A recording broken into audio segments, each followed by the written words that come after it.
My background is applied mathematics and computer science. I also recently became a father, and I'm CEO of Epsilon Data Science. As a company, we specialize in delivering data products and building them for enterprise. That typically involves nowadays some machine learning work as well. More than half of our work is done with R, and one of our core competencies is building decision support systems with Shiny. This is just one example of our recent work. It's a 100% Shiny dashboard for our package called Quantida. It's an excellent NLP package. And the dashboard itself was developed for Ken Benoit, who's a professor at the LSE, London School of Economics. And even though that tool itself is very powerful, this is not the most advanced dashboard that we've built.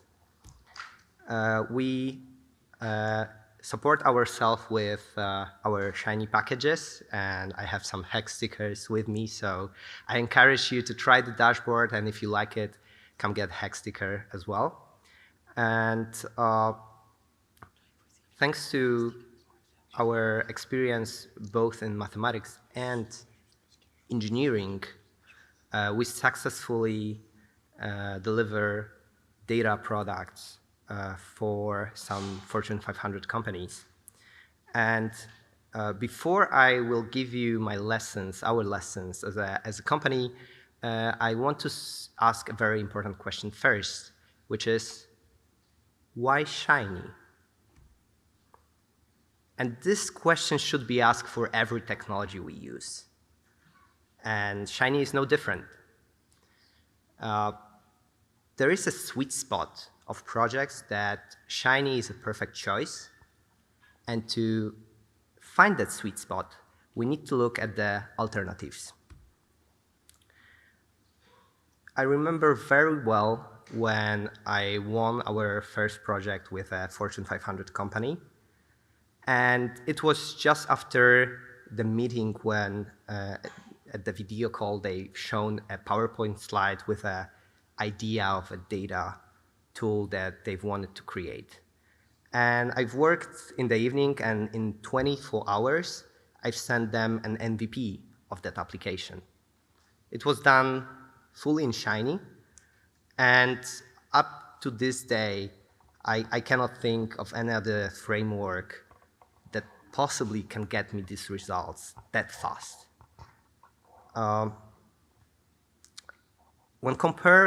When we compare Shiny to spreadsheets, you get a lot of benefits. Definitely more beautiful UI, automation. You can run jobs in the background. You get the scale. You get shared resources. You get source code. And thanks to that, you get tests. You can verify that the tool is still correct. So that's great. And the source code itself is also a huge benefit over BI tools we use. You get the potential to fully customize your work. You get much less running fees as well, and much more machine learning possibilities with R. So if you take a look at that, it seems like whenever you need a data product that is more complex than a spreadsheet or a BI dashboard, and at the same time you're just not 100% sure about the scope of the tool, and you need to prototype fast and change requirements, Shiny is a perfect choice. And that proved to be true for us. So now when we, let's say, agree that we want to use Shiny, I want to ask you to think about one Shiny tool, Shiny product that you want to develop, or maybe perhaps an existing one, And we are going to go together and deploy the app to the users in production in an enterprise environment. So the first lesson is really simple one. Don't overspend it. Creating a tool that you want to deliver to a large number of people is going to be a big project. So instead, start with a small group of folks who are willing to help you, that are going to use the tool itself, and continue to work with them until you get to the point that they are keen on to recommend the tool to their peers. Once you get there, you can go all in. But this is really crucial because if you build a tool without speaking directly with the stakeholders, your users, you are going to build something that's not useful. You will not have buy-in from the user. And basically, you will create a huge project that is not useful in the organization, and which was quite expensive. Second lesson, good architecture. Architecture can be, when done well, can bring joy to our life and also simplify our lives. Same with code. If we use modules to separate the logic to smaller independent parts, this allows us to maintain the code more easily and also to verify correctness of the module. You can extract business logic and run tests to verify the business logic is correct. You can extract heavy computation.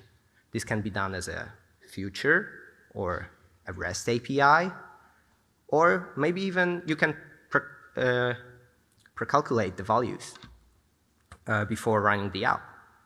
And last but not least, you can also load the data from the database. If you load data to your Shiny app on the server, or even worse, if you load the data for each session of a user, yeah, that's not the way to go if you want to scale. Third lesson, tests. So ideally, we want to have a right mix of tests. I've seen engineers, but also business folks, having love-hate relationship with tests. They love to have them, but they hate to create them. And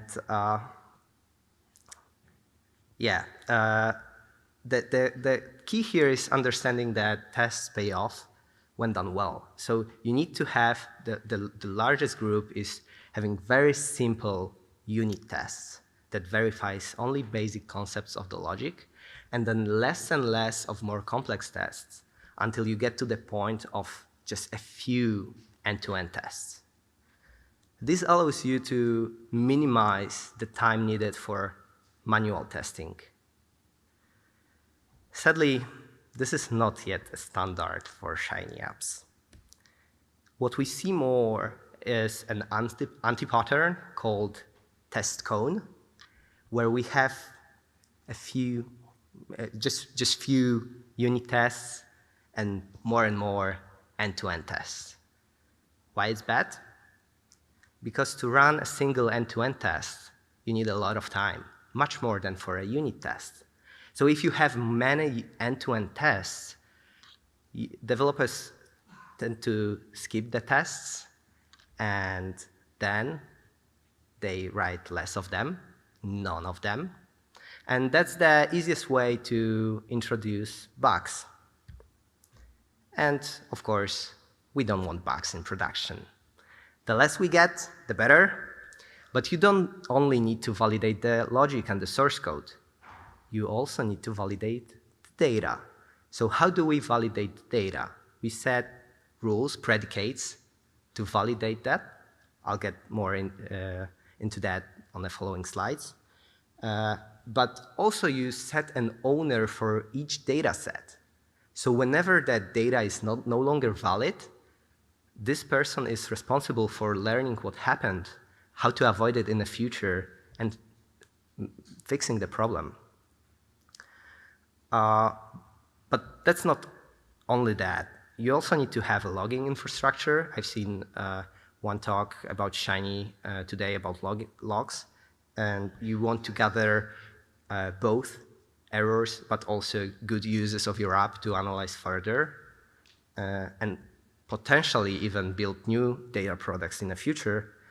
And you also want to make your app fault tolerant so that if an API you use breaks, goes down, the app is still useful to the extent possible. We don't want business folks to go through an R stack in their browsers.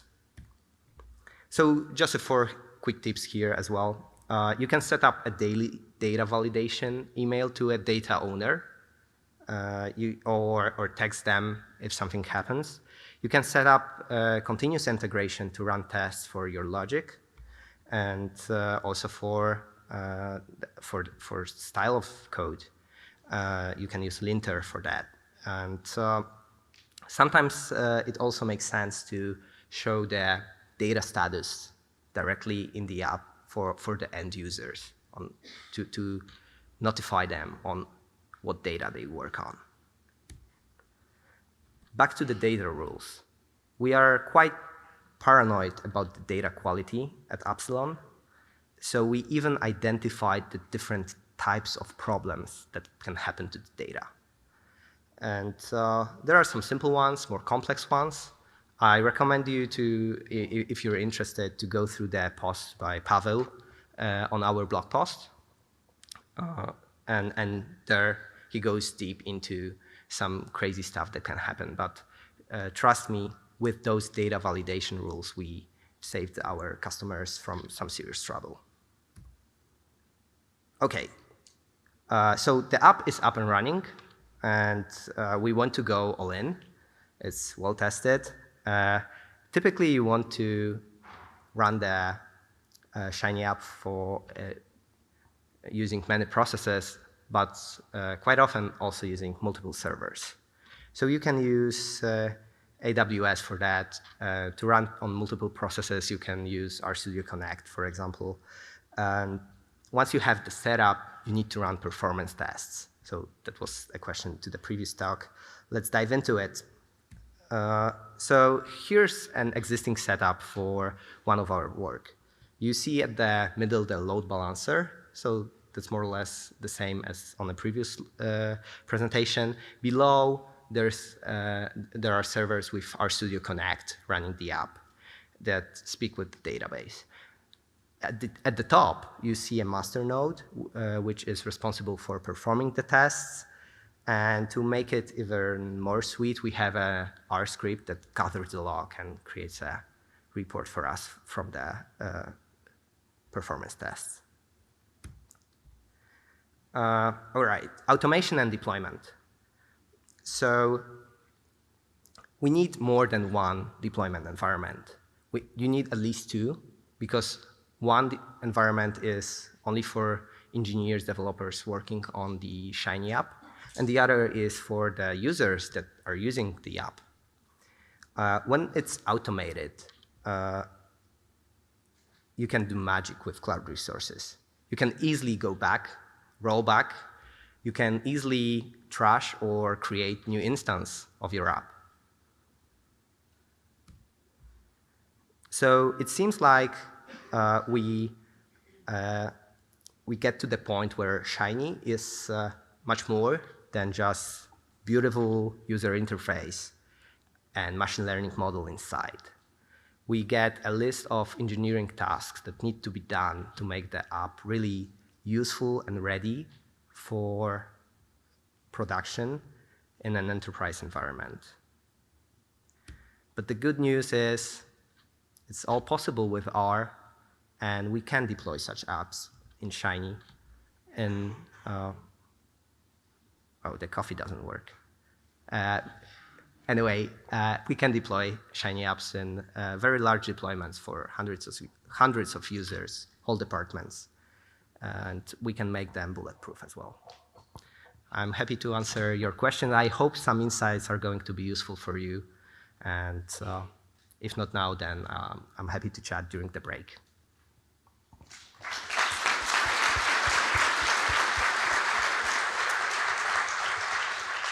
Thank you, Filip. Any question?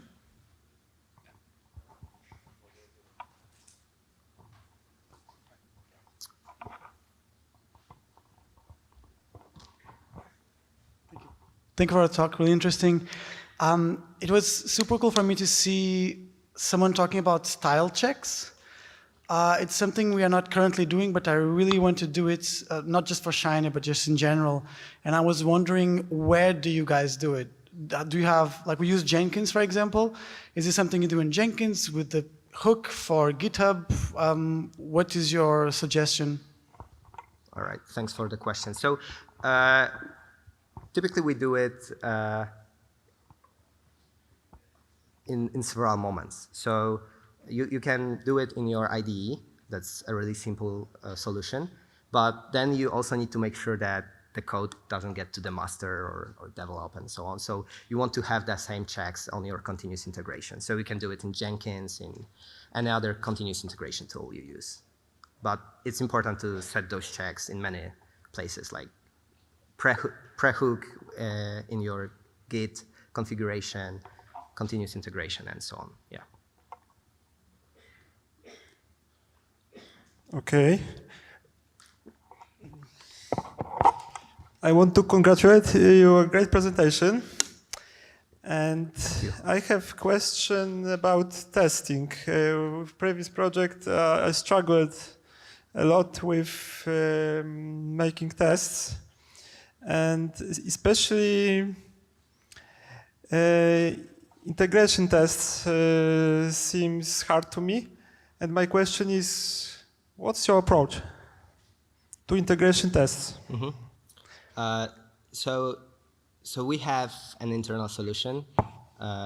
We currently are in the process of discussing if we open source it or not. But basically, we can run each Shiny module as an independent component and test it. So we test on a component module. And in terms of integration tests, so that was an answer for component tests. For integration tests, the setup is similar to unit tests, but we just check the larger chunks of business logic. Mm-hmm. But to do it, we need a definition of these big chunks, yes? And it needs to be up to date always. Yeah, so yeah, that's that's something you need to agree with the rest of the team, I suppose. Because in Shiny we don't have a standard. Like the framework doesn't define how we develop the apps, and now we have new frameworks coming in. So I believe that the trend is going to be that there are multiple ways to write the app, and depending on what you agree as a group of engineers, then the definition of what an integration test is might differ. Okay, thank you. And maybe one more about front-end test. I want only to ask if you use R Selenium or something else. I believe we use Puppeteer, but even though I'm a technical person, I no longer work directly on the project, so I can pass the question to my team and answer on Twitter. Oh, thank you. Okay, thank you, Filip. Thank you. If you have other questions, you can meet Filip after.